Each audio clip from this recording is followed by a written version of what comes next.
Kita posisi kamu. Ini bukaannya ke tenggara. Tenggara. Timur sana berarti. Kompas. Timur. Oh, timur sana. Berarti utara sana ya? Tenggara Adis. Selatan ke sana. Paris, duduk Paris. Galang. Berarti ke sana ya? Oke.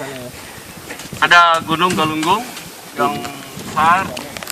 Magmanya naik ke sini terus gitu ya.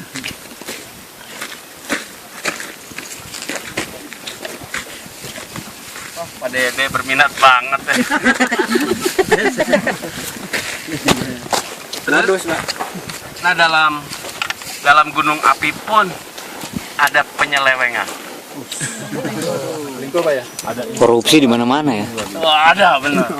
Jadi harusnya naiknya ke sini, makanya dia jadi gunung. Sekarang ragok ya Pak ya.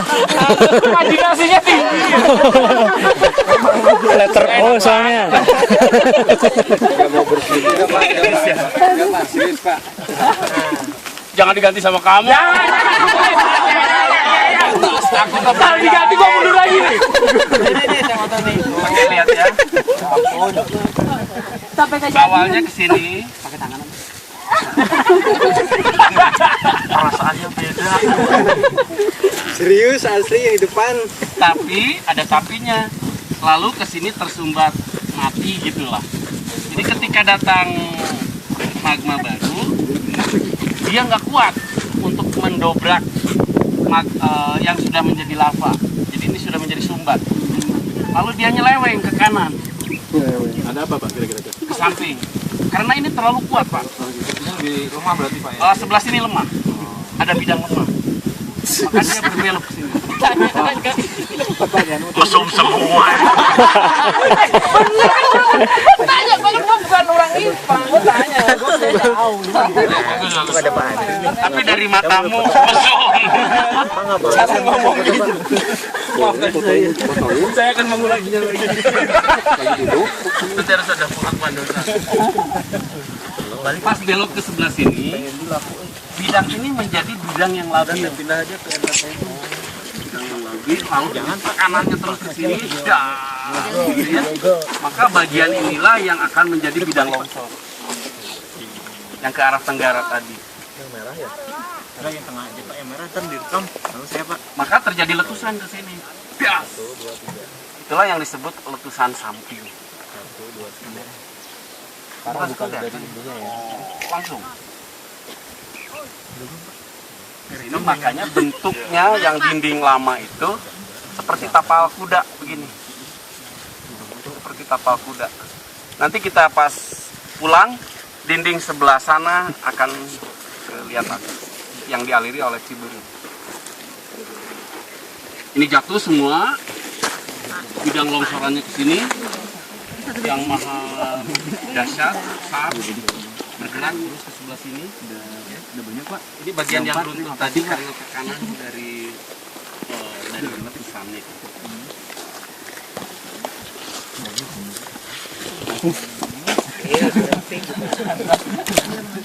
Yang dipoto sayangnya enggak ini aja.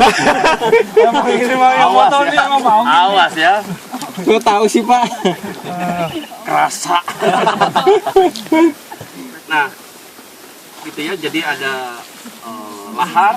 Jadi lahar bagi yang awam beda banget lahar dengan lava. Bukan larva. Film. Lava. Kalau lava itu keluar magma, begitu nongol keluar namanya berubah. Jadi magma menjadi lava. Saya bersihin. Nah, kalau lahar ini sudah ke sini lalu jatuh di lereng, lalu kena hujan, adonan itu yang meluncur itu disebut lahar. Kalau lava magma yang keluar begitu nongol ke atas namanya berubah jadi lava. Di bawahnya magma. Magma Pak. Kalau lava itu jadi batu kejal. Kalau lahar ya seperti ini. ada pasir, ada batu. Jadi batu segede mobil elf aja bisa meluncur dalam jarak 15 km, 20 km. Seperti Gunung Merapi, batu segede gajah bunting obesitas. Udah gajah, obesitas. Sampai ke Kali Kerasak itu yang di Kali Kuning yang dekat pinggir jalan itu. Itu karena jadi melayang di atas lahat.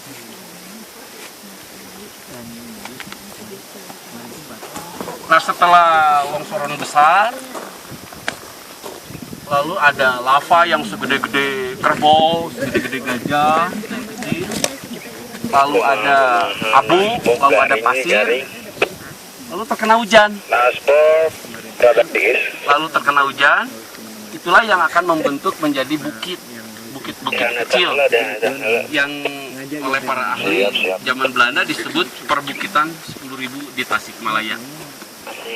Itulah yang sekarang dalam proses penghancuran untuk diambil lavanya, diambil batunya, diambil pasirnya, karena kualitasnya bagus. Estimasi perkiraan berapa meter cina? Oh, pasirnya hitam, bersih, tanpa tanah, batunya pejal, padat banget, tidak rapuh kayak itu kan, luarnya tuh dipukul rapuh. Kata salat lohor. Nah, penyebarannya begini, perbukitan 10.000 itu. Ya, kumaha tuh, ada kumaha apa?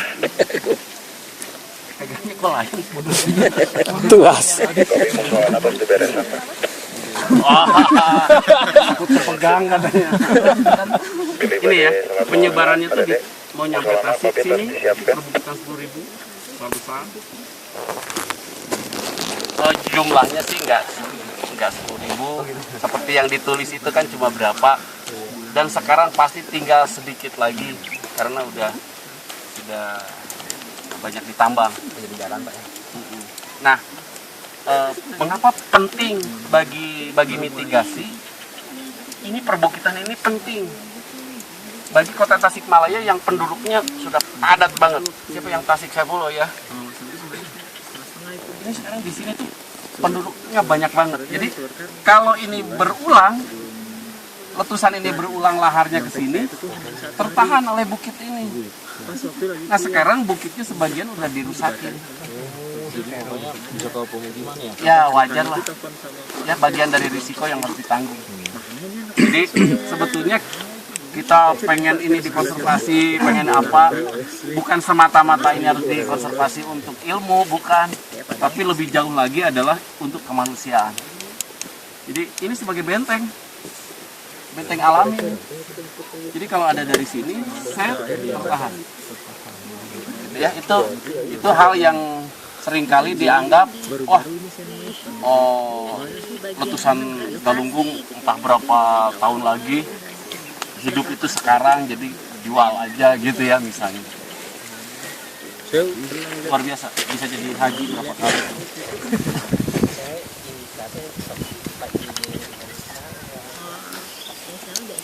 Nah, ini gunung setelah letusan 82. Asalnya gunungnya tuh ke sini. Nyambung. Karena letusan ini terbongkar. Lalu terjadi danau. Jadi yang kita duduki ini asalnya berair. Berair sampai sana. Lalu karena hujan besar dari sana membawa material ya seperti ini. Mengendap ke sini. Iya, jadi endapan yang di sana terbawa hanyut ke sini menguruk danau. Sekarang udah nyambung dengan Sinderkon sini. Dulu kalau mau ke Sinderkon sini harus pakai ban karet ke sini. Harus, atau berenang. Di Sinderkonnya dulunya ke sini. Nah, bagaimana mengurangi volume air ini? Dibuatlah terowongan. Dibuat terowongan. Nah, asalnya tuh segini, terus dikurangi sampai sekarang keadaannya segini, dan makin dangkal karena ada pengendapan. Ya, volume air danau diturunkan asalnya segini, sekarang begini. Ada efeknya nggak bagi cara Oh, efeknya itu untuk kemanusiaan. Jadi kalau tidak ada manusia dalam radius 5 km, nggak perlu diturunin. Tapi karena ada manusia, waktu itu manusia terdekat 3 km, permukiman terdekat 3 km, sehingga dirancang volume airnya seperti begini ketinggiannya. Sekarang manusia mendekat ke 1 kilometer, sebetulnya sudah terkena ancaman. Bila gunung ini meletus, lalu adonan materialnya itu menjadi lahar letusan. Karena lahar terbentuk ketika saat meletus, disebut lahar letusan. Ada juga yang disebut istilahnya itu lahar dingin, sebetulnya keliru. Sebab ketika masih panas, abunya di lereng, kena hujan masih panas. Masyarakat bingung, ini lahar dingin tapi masih panas. Jadi tepatnya sih lahar letusan, lahar hujan. Dibuatlah terowongan-terowongan ke Sikunir karena ke Ciberem waktu itu masih panas, masih menyala. asik? Habis deh. Pulang Pak. Ya Pak dipegang Adis, Pak pulang Pak. Pulang. Nah, mengapa terjadi sinderkon? Balik lagi Pak. Oh ini ya, ini gambar sinderkon. Jadi ketika ini lubang, ketika energinya kuat, kalau ada yang melempar, set gitu jauh, jauh ke sana, jauh banget. Tapi ketika energinya lemah, plek gitu dekat, plek dekat. Jadi membentuk kerucut-kerucut di sekitar lubang. Berarti kalau ini kerucut, nah gitu ya. Sangat mungkin lubangnya di sini.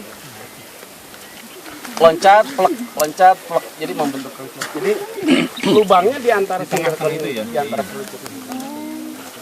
Kalau kita naik ke sana seperti Pak Oki tadi, di bawahnya ada leleran lava.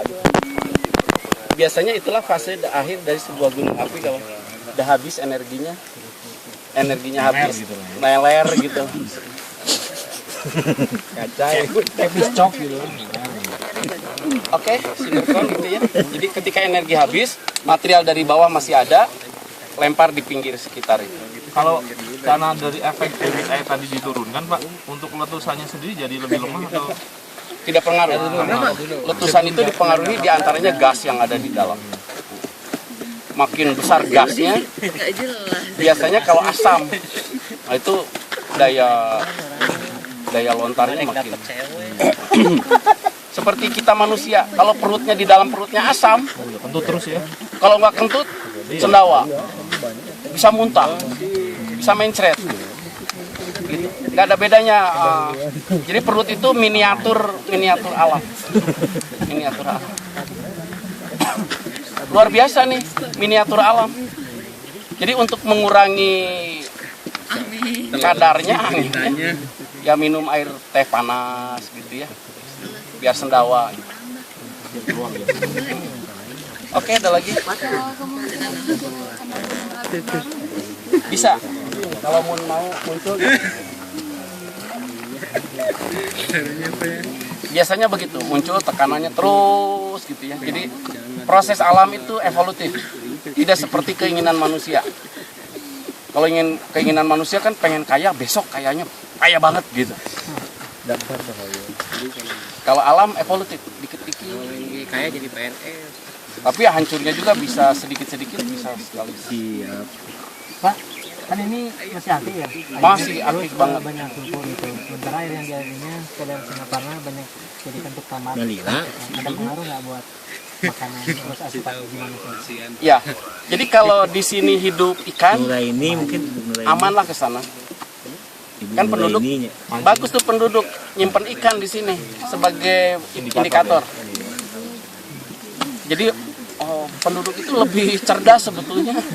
Tapi mungkin orientasi pertamanya untuk biar gede dipancing kali Pak ya? Bukan untuk indikator kali ya? Ya, tapi sekalian juga di tempat lain yang itu kan mati gitu. Ini ikan nila di sini udah gede-gede sama ikan mas. Gabus. Nggak ada di kandangan kalau gabus. Yang dilepas. Rut, masa nggak dipoto, Rut? Oh. Ya. Dari tadi susah banget pun dipoto. Asik.